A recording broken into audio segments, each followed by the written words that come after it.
नागिन। एक छोटे से गांव में एक गरीब किसान शिवजी का अनन्य भक्त था।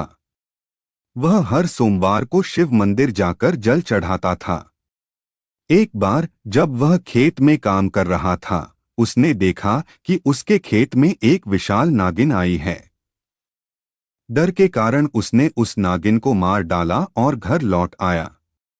उसी रात किसान को सपना आया कि नागिन भगवान शिव की एक सेविका थी और उसने कहा, तुमने मुझे मारा है, अब तुम्हें इसका परिणाम भुगतना पड़ेगा। किसान भयभीत हो गया और तुरंत भगवान शिव के पास प्रार्थना करने के लिए गया। उसने पूरी रात शिवलिंग के सामने बैठकर माफी मांगी।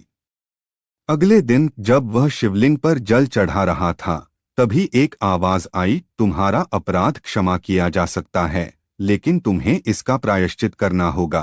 किसान ने विनम्रतापूर्वक कहा, हे भोलेनाथ, मैं क्या कर सकता हूँ? भगवान शिव ने कहा, तुम्हें अपने खेत में नागिन के बच्चे की देखभाल करनी होगी। किसान ने बिना देरी किए नागिन के बच्चे को अपने घर ले आया और उसकी सेवा करने लगा। कुछ दिनों बाद नागिन का बच्चा बड़ा हुआ और एक दिन वह किसान से बोला, तुम्हारी भक्ति और सेवा से मैं प्रसन्न हूँ। अब तुम निर्भय होकर जीवन जियो। मेरी माँ का अपराध तुमने अपने कर्म से धो दिया है।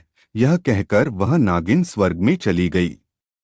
किसान की भक्ति और कर्म की कहानी पूरे गांव में प्रसिद्ध हो गई और सबने शिवजी की न्यायप्रियता का गुणगान किया। इस कहानी में भक्ति और भगवान शिव की महिमा स्पष्ट रूप से झलकती है, जो श्रोताओं के मन में श्रद्धा और उत्सुकता का संचार करेगी। इसलिए कहते हैं, भगवान पर भरोसा करो और अच्छे कर्म करो, बाकी सब महादेव देख लेंगे। अब लोग कमेंट में हर हर महादेव लिखो।